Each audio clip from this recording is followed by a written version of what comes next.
안녕하십니까? 이상원 교수입니다. 오늘은 야고보서 강의 12번째 시간,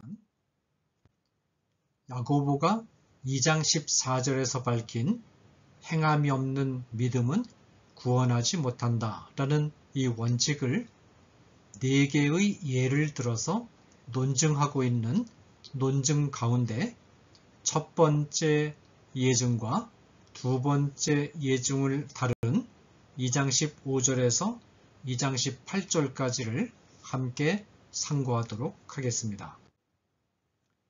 첫 번째 예증은 2장 15절에서 17절까지 기록되어 있는데, 믿음이 있는 자는 가난한 자를 돕는다 라는 것입니다. 야고보가 14절에서 천명한 일반적인 원칙을 구체적으로 예증하고 있는 4가지 사례들에 대한 검토로 들어가도록 하겠습니다. 그 가운데 오늘은 첫 번째와 두 번째 예증을 살펴볼 예정입니다. 첫 번째 예증은 가난한 자들에 대한 태도와 관련이 있습니다.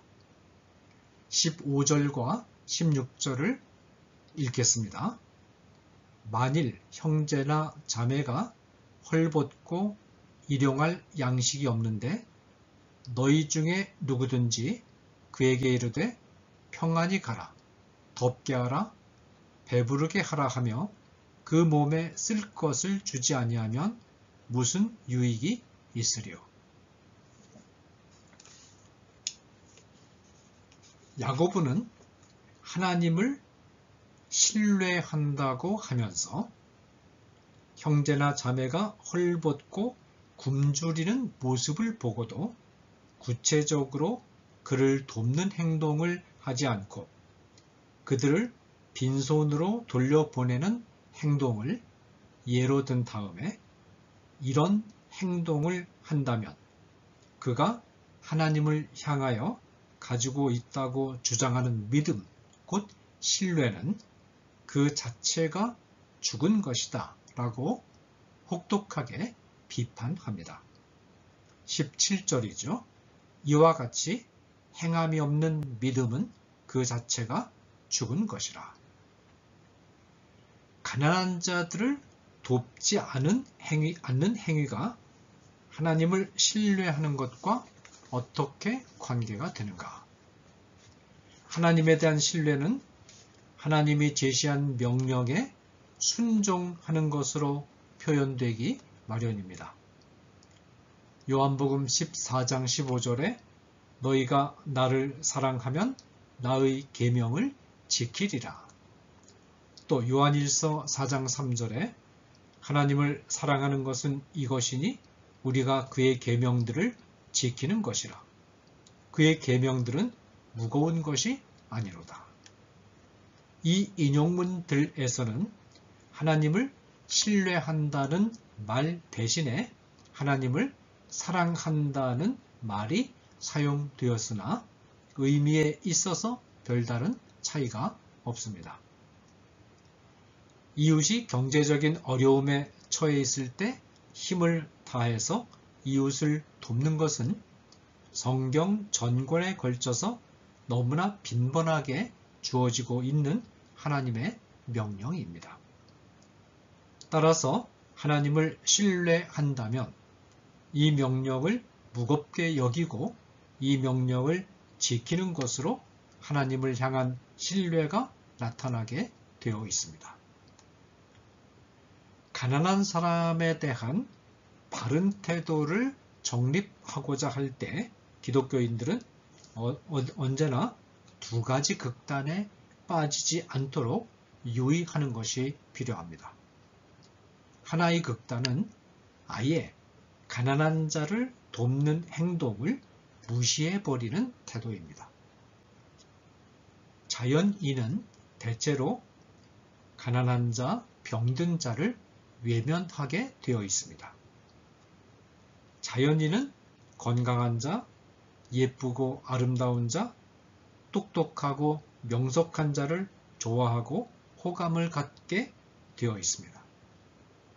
이와 같은 자연인의 태도를 잘 보여주고 있는 것이 바로 금욕 생활을 중요시하는 스토아 철학입니다. 스토아 학파에서는 감정에 조금도 흔들리지 않는 무념의 상태를 이상적인 상태로 칭송하고 그런 상태에 이르기 위해서 수련했습니다. 금욕의 훈련도 그런 목표를 가지고 수행했습니다. 삶의 궁극적인 목표는 정숙에 있었으며 감성은 정숙을 방해하는 것으로 간주되었습니다. 모든 정서를 황폐화시킬 때 완전한 고요에 이른다고 생각했고 동정심은 철학적 고요함을 방해하는 것으로 간주했습니다. 슬픔이나 동정심을 느끼는 것은 신의 명령에 불순종하는 행동이었습니다. 버질은 완전히 행복한 사람은 가난한 자를 동정하지도 않고 슬픔을 당한 사람을 보고 슬퍼하지도 않는데 왜냐하면 감성은 정숙을 뒤집어 엎는 것이기 때문이라고 주장했습니다. 기독교인들은 이와 같은 스토아 학파의 차가운 정숙주의의 극단에 빠지지 않도록 함과 더불어 유대교가 주장하는 것처럼 가난한 사람을 돕는 행위가 곧 구원의 조건이라고 주장하는 또 다른 극단에 빠져서도 안 됩니다. 구제가 구원의 조건이 된다는 생각은 구제는 죄를 속죄한다 라고 주장했던 유대교 랍비인 벤 시락의 언명이라든지 구제에 참여하는 자는 모두 하나님의 얼굴을 볼 것이라 토빗 4장 8절에서 10절입니다. 라는 주장에 잘 나타나 있습니다. 기독교인은 이 두 가지 극단을 모두 피하면서 가난하고 병든 자들에 대하여 따뜻한 감성을 가지고 슬픔을 느끼고 동정심을 갖고 이들을 돕는 구제 행위에 임하되 구제 행위가 구원의 조건이기 때문이 아니라 하나님을 향한 신뢰의 증거요 표현이라는 생각을 가지고 임해야 합니다. 그러면 여기서 야고보가 비판하고 있는 사람이 당장 먹을 것과 입을 것이 없는 사람을 보면서도 평안히 가라, 더웁게 하라, 배부르게 하라고 말해서 돌려보내는 태도에 대해서 잠깐 생각해 보겠습니다. 상대방이 입을 것이 없는 사실을 뻔히 알면서도 어떻게 그 사람에게 아무것도 주지 않으면서 따뜻하게 보온할 수 있는 옷을 입어라 라고 천연덕스럽게 말할 수 있을까? 상대방이 먹을 것이 없다는 사실이 너무나도 분명한데 어떻게 또 천연덕스럽게 집에 가서 배부르게 식사를 해라 라고 말할 수 있을까? 이론적으로는 말이 안 되지요. 그런데 이론적으로 말이 안 되는 일이 버젓이 아무렇지도 않게 상식적인 일처럼 일어나고 있는 것이 현실입니다. 현실 속에서 대부분의 사람들은 야고보가 비판하고 있는 이 사람처럼 말하고 행동합니다. 상대방이 먹을 것, 입을 것이 없는데도 겨울철 따뜻하게 지내세요. 배부르게 먹고 지내세요. 라고 말합니다. 광고 가운데 이런 광고가 있었죠. 여러분 부자 되세요. 상대방이 부자 될 형편이 안 되고 부자 될 조짐도 보이지 않는데 부자 되기 위해서 해주는 일도 아무것도 없으면서 천연덕스럽게 부자 되라고 말합니다. 어떻게 이런 일이 가능할까요?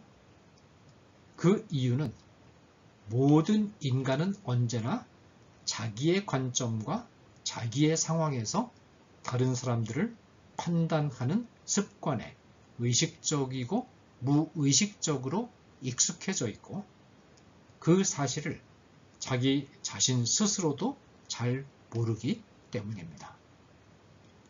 자기가 편하면 남들도 편한 것으로 착각하고 자기가 불편하면 남들도 불편한 것으로 판단합니다. 야고보가 비판하고 있는 이 사람은 자기 생활에 아무런 불편함이 없는 사람입니다. 입을 것도 걱정이 없고 먹을 것도 걱정이 없는 사람입니다. 자기 집에 가면 입을 것과 먹을 것이 넉넉하니까 그런 상황에 익숙한 나머지 다른 사람들도 다 그런 상황에 있을 것이라고 판단하고 집에 가서 잘 입고 잘 먹고 쉬라고 권고하고 있는 것입니다. 상대방의 사정이 어떤 것인가는 깊이 생각하지 않고 또 관심도 없습니다. 이처럼 모든 사태를 언제나 자기의 관점에서 판단하는 이와 같은 태도가 곧 인간이 타락했음을 보여주는 증거입니다. 사람들이 보편적으로 이런 마음가짐으로 다른 사람을 대한다는 사실은 사람들이 보편적으로 타락의 상태에 처해 있음을 뜻합니다. 두 번째 예증은 믿음과 행함을 서로 아무런 상관도 없는 별개의 두 은사로 판단하는 사람에 대한 비판으로 이루어져 있습니다. 18절을 읽어봅시다. 어떤 사람은 말하기를 너는 믿음이 있고 나는 행함이 있으니 행함이 없는 내 믿음을 보이라. 나는 행함으로 내 믿음을 네게 보이리라 하리라. 이 구절은 성경 구절들 가운데 가장 난해한 구절들 가운데 하나입니다. 이 구절에 대한 해석이 어려운 이유는 두 가지입니다. 하나는 어떤 사람이라고 했을 때 그 어떤 사람이 누구냐 하는 문제이고 다른 하나는 어떤 사람이 한 말이 어디까지냐 하는 문제입니다. 이런 혼란은 헬라어 원문이 구두점이 없는 상태로 기록되었기 때문에 해석자에 따라서 여러 군데에서 끊는 것이 가능하고 내용도 거기에 맞추어서 해석될 수 있는 여지가 있기 때문입니다. 어떤 학자들은 어떤 사람이 바울의 입장을 지지하는 동료라고도 하고 어떤 학자들은 바울의 입장을 반대했던 사람이라고도 합니다. 그러나 이 사람이 야고보 당시에 존재했던 구체적인 인물을 가리킨다고 보는 해석은 무리한 해석입니다.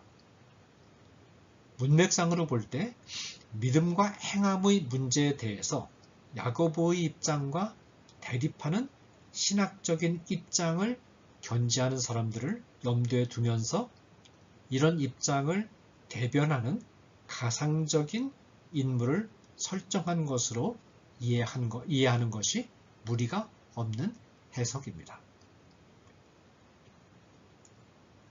말하자면 이런 말을 이렇게 이해하면 된다는 것이죠.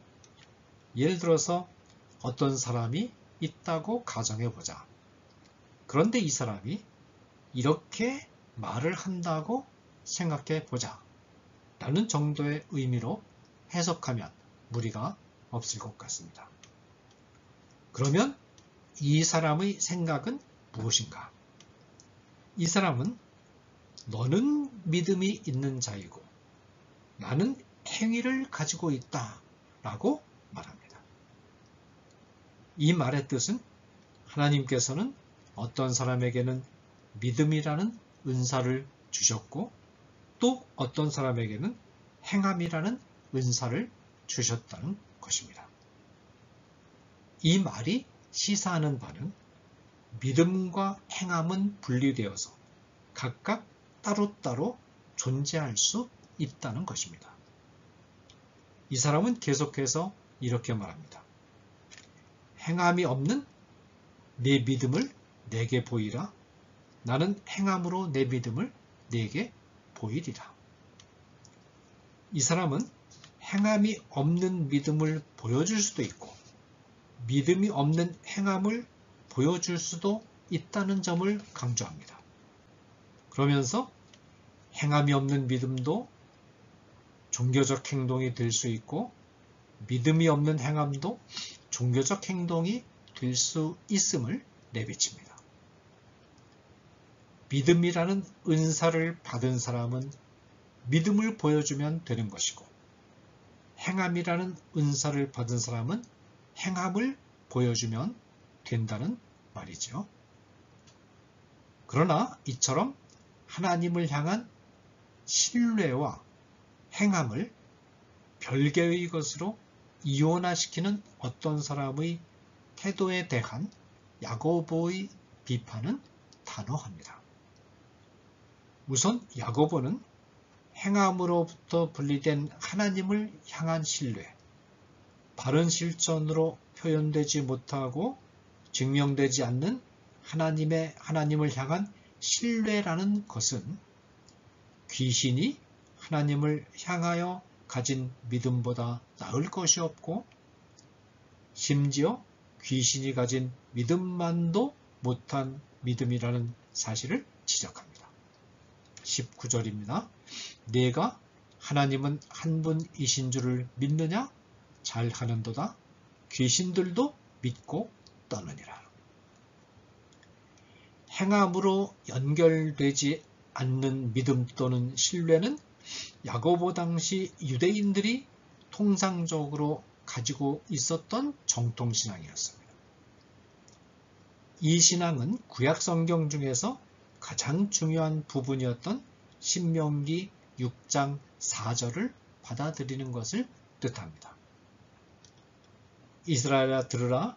우리 하나님 여호와는 오직 하나인 여호와시니. 이 신앙은 오늘날로 말하자면 기독교에서 말하는 정통 교리를 받아들이는 태도를 말합니다. 그런데 믿음으로부터 행함을 분리시키는 자들은 6장 4절을 받아들이는 것만으로는 부족하고 6장 5절에서 9절까지도 함께 받아들여야 한다는 사실을 잊어버린 것 같습니다.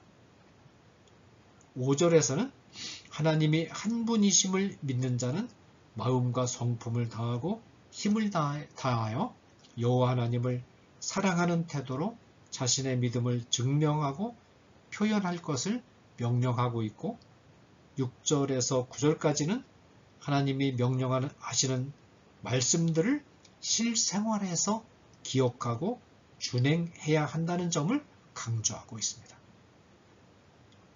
오늘날 내가 내게 명하는 이 말씀을 너는 마음에 새기고 네 자녀에게 부지런히 가르치며 집에 앉았을 때에든지 길에 행할 때에든지 누웠을 때에든지 일어날 때에든지 이 말씀을 강론할 것이며 너는 또 그것을 내 손목에 메어 기호를 삼으며 내 미간에 붙여 표를 삼고 또 내 집 문설주와 바깥문에 기록할지니라. 정통 교리를 받아들이는 자들은 힘을 다해서 하나님을 사랑하고 하나님이 주신 인간 관계에 관련된 명령들을 준행하는 성화의 삶으로 나아가야 합니다. 신명기 6장 4절 9절을 하나님을 향한 믿음이 4절 9절은 하나님을 향한 믿음이 행함으로 표현되고 증명되어야 한다는 사실을 강조하고 있으며 이런 의미에서 하나님을 향한 신뢰와 행함은 분리되어서는 안 됩니다.